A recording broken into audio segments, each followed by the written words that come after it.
Dairy నిర్వహణలో యాజమాన్య లోపాలతో నష్టాలు ఎదురై ఫారాలను మూసివేసే రైతులు ఎక్కువే. అయితే పక్కా ప్రణాళికలతో నిలదొక్కునేవారు కొద్దిమందే. అలాంటి వారిలో ఒకరు గుంటూరు జిల్లాకు చెందిన విజయ్ కుమార్. జిల్లాలోని వట్టిచెరుకూరు మండలం పుల్లడిగుంటకు చెందిన ఈ రైతు గత 20 ఏళ్లుగా డైరీ ఫామ్ నిర్వహిస్తున్నాడు. ఆరంభంలో ఒక గేదెతో పోషణ ప్రారంభించిన విజయ్ కుమార్ క్రమక్రమంగా వాటి సంతతిని పెంచుతూ వచ్చాడు. ప్రస్తుతం ఈయన వద్ద 70 వరకు పశువులున్నాయి. పశువులకు అవసరమైన గ్రాసాలను సహజ విధానాల్లో పండిస్తూ పాలను నేరుగా మార్కెటింగ్ చేసుకుంటున్నాడు. గుంటూరు నగరంలో గేదెపాలు లీటరు 80, ఆవు పాలు 100 రూపాయలకు విక్రయిస్తున్నాడు. పాడి పశువులతో పాటు 100 వరకు నాటుకోళ్లను పెంచుతున్నాడు. నేను 2004 సంవత్సరంలో మా తాతయ్య వాళ్ళ ద్వారా వచ్చిన ఒక గేదెతో స్టార్ట్ చేయడం జరిగింది. అలా వృద్ధి చెందుతూ ఇప్పుడు 40 గేదెలు, 30 పడదోళ్ళు, ఒక 10 ఆవులు, మొత్తం 70 నుంచి 80 వరకు ఉన్నాయి. 20 సంవత్సరాలుగా నేను ఇదే రంగంలో ఉన్నానండి. అంటే నేను ప్రాఫిట్ గురించి ఆలోచించడం లేదు. డబ్బు కంటే ప్రధానమైనది ఆరోగ్యం. ఆ ఆరోగ్యాన్ని మా ఫ్యామిలీతో పాటు మరికొంతమందికి ఇవ్వాలనే ఆలోచనతోనే నేను ఈ డైరీ రంగాన్ని ఎంచుకోవడం జరిగింది. ఈ డైరీ రంగం అభివృద్ధి చెందాలంటే హార్డ్ వర్క్ చేయగలగాలి. 2 అట్ ఎ టైం మనం ఆ మిల్క్ని మార్కెటింగ్ చేసుకోగలగాలి. ఈ గేదెలు మొత్తం కూడా మా ఫామ్లో డెవలప్ అయినాయనండి. ఆ పడదోళ్ళనే మనం బ్రీడ్ డెవలప్మెంట్ చేస్తూ ఉంటా. గేదెలు కొనడం అనేది చాలా తక్కువ అండి. మనకి బుల్ కూడా మన డైరీ డెవలప్ అయింది. అంతకుముందు మన పశువర్ధక శాఖ అధికారుల ద్వారా ఆర్టిఫిషియల్ ఇన్సెమినేషన్ చేయించేవాళ్ళం. ఈ బుల్ కూడా వాళ్ళ ఇన్సెమినేషన్తో వచ్చింది. ఇంకా ఈ బుల్ వచ్చిన తర్వాత ఎక్కువ యానిమల్స్ ఒకే రోజు వచ్చినప్పుడు ఇన్సెమినేషన్ వాడతాము, లేకుంటే ఈ బుల్లునే వాడతాం. రోగాలు మందులకి మనకి పశువర్ధక శాఖ అధికారులు ఎప్పుడు మనకి అందుబాటులో ఉంటున్నారు. నాకు వచ్చిన ప్లస్ పాయింట్ ఏంటంటే ఈ గేదెలు మనకి పొలం వెళ్తాయి సార్. మనకి ఇంతకుముందు అయితే ఎలా వెళ్ళే ఇన్ని గేదెలు కూడా వెళ్ళేసి సాయంకాలం చెరువులోకి పడేసుకొని వస్తాం అనమాట. అందువల్ల నాకు అనారోగ్య సమస్యలు అనేది చాలా తక్కువ. మార్కెటింగ్ మాకు గుంటూరు వచ్చేసి ఒక 10 కిలోమీటర్లేనండి. నేను ప్రతి ఇంటికి డోర్ డెలివరీ ఇస్తాను. కోళ్ళు కూడా ఉన్నాయి సార్. కోళ్ళు కూడా దగ్గర ఒక 100 కోళ్ళు ఉన్నాయండి. గ్రాస్ వచ్చేసి నాకు కంటిన్యూగా పచ్చి మేత ఉంటుందండి.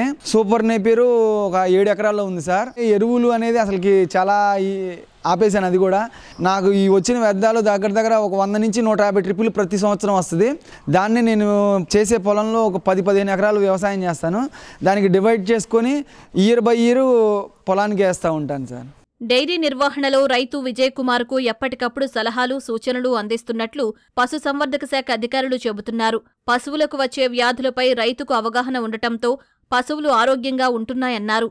పెయ్యదూడల సంఖ్యను పెంచుకుంటే డైరీ ఫామ్ నిర్వహణ లాభసాటిగా ఉంటుంది.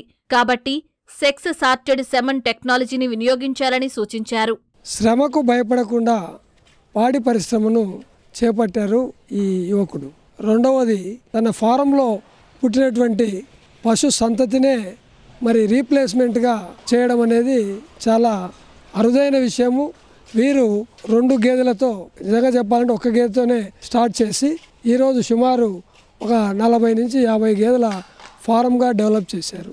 పశు పోషణకు ప్రధానంగా 70% వరకు పశుగ్రాసాలు, దానా మీదనే ఖర్చు అవుతుంది. దానికి అనుగుణంగా 15 ఎకరాలు సూపర్ నేపియర్ బహువార్షిక పశుగ్రాసాన్ని పెంచడం అనేది మరొక ప్లస్ పాయింట్. పూర్తిగా కృత్రిమ గర్భధారణ మీద ఆధారపడకుండా ఒక బుల్లును కూడా వారు ఫారంకు ఉపయోగిస్తున్నారంటే హర్షించదగ్గ విషయమే.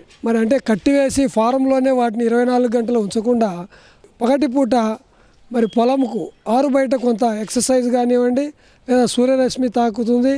అలాగే వాటికి కూడా ఒక ఆహ్లాదమైనటువంటి పరిస్థితిని కల్పించడానికి వారు ప్రతిరోజు పశువులను కూడా తిప్పడానికి ఈ ఫామ్ చుట్టూ కొంత సమయాన్ని కేటాయిస్తున్నారు.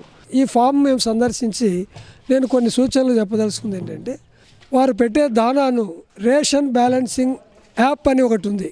అంటే మనం పెట్టే దానాలు గోధుమ పొట్టు కానివ్వండి, శనగ చున్ని, చెక్కలు, వీటన్నిటి రేషన్ బ్యాలెన్సింగ్ విధానంలో వాటిని ఏమేమి మనం పెడుతున్నాము అని ఒకసారి చెక్ చేసుకుంటే మనం ఎక్కువ ఇస్తున్నామా తక్కువ ఇస్తున్నామా అనేది మనకు తెలిసిపోద్ది. దాని మూలాన మనము ఉత్పత్తి వ్యయాన్ని తగ్గించవచ్చు. రెండవది, ఈ పశువుల ద్వారా వచ్చేటువంటి పేడను, గోబర్ గ్యాస్ను మనము ఉపయోగించుకుంటే విద్యుత్ బిల్లును 90% తగ్గించుకునే ఆస్కారం ఉంది. పేదూడలు 90% పుడితే ఫామ్లో 3-4 సంవత్సరాల్లో మనము స్టాక్స్ను కూడా మార్చుకోవచ్చు.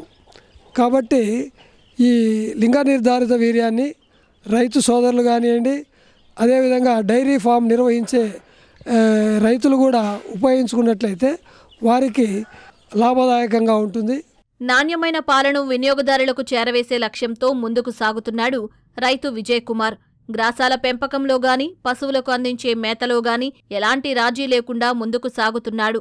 ప్రభుత్వం తరపు నుంచి పాడి పరిశ్రమకు రాయితీలు అందిస్తే పరిశ్రమను మరింత విస్తరించేందుకు అవకాశం ఉంటుందంటూ అభిప్రాయపడుతున్నాడు.